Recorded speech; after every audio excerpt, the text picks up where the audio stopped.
Hey guys, so here we have our US and JDM engines for the project car.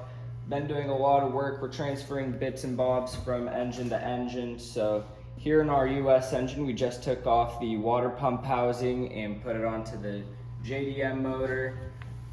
We've also transferred the alternator and the water pump itself with the belt tensioner. We are removing here our AC and power steering, and we have a delete kit coming here today, so we'll have that installed super soon.